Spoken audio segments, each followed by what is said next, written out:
Welcome technicians. ಇವತ್ತು ನಾವು ನಮ್ಮ ಹೆಮಟಾಲಜಿ ಇನ್ಸ್ಟ್ರೂಮೆಂಟ್ ಅಲ್ಲಿ ರಿಪೋರ್ಟ್ಸ್ ಗಳನ್ನ ಹೇಗೆ ನೋಡುದು ಅಂತ ನೋಡುವ. ಸ್ಯಾಂಪಲ್ ರನ್ ಆದ್ಮೇಲೆ ಹೇಗೆ ಇಮಿಡಿಯೇಟ್ ಆಗಿ ಅದರದ್ದು ಸಕ್ಕಂತೆ ರಿಪೋರ್ಟ್ಸ್ ಬರುತ್ತೆ. ಬಟ್ ನಮಗೆ ಹಳೆ ರಿಪೋರ್ಟ್ಸ್ ನೋಡಬೇಕು, ಇವತ್ತಿಂದ ಹಳೇದು ಅಥವಾ ನೆನ್ನೆದು ಅಂದ್ರೆ ಹೇಗೆ ನೋಡೋದು ಅದನ್ನ ಗಮನಿಸುವ. So first and foremost thing ಮೆನುವಲ್ ಇರಬೇಕು. ಈ ಸೈಡ್ ಬಾರ್ ಅಲ್ಲಿ ನಾವು ವರ್ಕ್ ಮಾಡ್ತಾ ಇರೋದು. ಸೈಡ್ ಬಾರ್ ಯಾವಾಗೂ ಎಲ್ಲಾ ಪೊಸಿಷನ್ ಅಲ್ಲೂ ಆನ್ ಆಗೇ ಇರುತ್ತೆ. ಸೊ ನೀವು ಡೈರೆಕ್ಟ್ ಆಗಿ ಹೋಗ್ಬೋದು.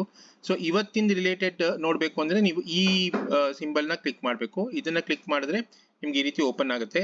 ಫಸ್ಟ್ ಅಂಡ್ ಫಾರ್ಮೋಸ್ಟ್ ಥಿಂಗ್ ನೀವು ಈ ರಿಕ್ವೆಸ್ಟ್ ನಂಬರ್ ಅನ್ನ HIS ಅಲ್ಲಿ ನೋಡ್ಕೊಳ್ಳಿ. ಮತ್ತೆ ಅದಕ್ಕೆ ಪೇಷಂಟ್ ನೇಮ್ ಕೂಡ ಮ್ಯಾಪಿಂಗ್ ಕರೆಕ್ಟ್ ಆಗಿ ನೋಡ್ಕೊಳ್ಳಿ.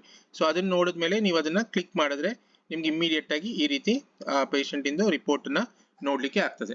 ಓಕೆ, ಸೊ ಈಗ ಏನಾದ್ರು ನಿಮ್ಗೆ ಹಳೇದು ಇನ್ನೂ 2 ದಿವಸ 3 ದಿವಸ ಹಿಂದಿಂದೆಲ್ಲ ನೋಡ್ಬೇಕು ಅಂತಾದ್ರೆ ನೀವು ಈ ಬಟನ್ ನ ಕ್ಲಿಕ್ ಮಾಡಿ. ಸೊ ಈ ಬಟನ್ ನ ಕ್ಲಿಕ್ ಮಾಡಿದ್ರೆ ನೀವು ಇಲ್ಲಿ ಡೇಟ್ಸ್ ನ ಅಡ್ಜಸ್ಟ್ ಮಾಡ್ಬೇಕಾಗತ್ತೆ. ಸೊ ಒಂದ್ಸತಿ ಡೇಟ್ ಅಡ್ಜಸ್ಟ್ ಮಾಡಿ ನಾನೀಗ 26 ಅಡ್ಜಸ್ಟ್ ಮಾಡಿದ್ದೀನಿ. ಸೊ ಆವಾಗ ನಿಮ್ಗೆ ಇಲ್ಲಿ ರಿಕ್ವೆಸ್ಟ್ ನಂಬರು ಮತ್ತೆ ಪೇಷಂಟ್ ನೇಮು ಸಿಗುತ್ತೆ.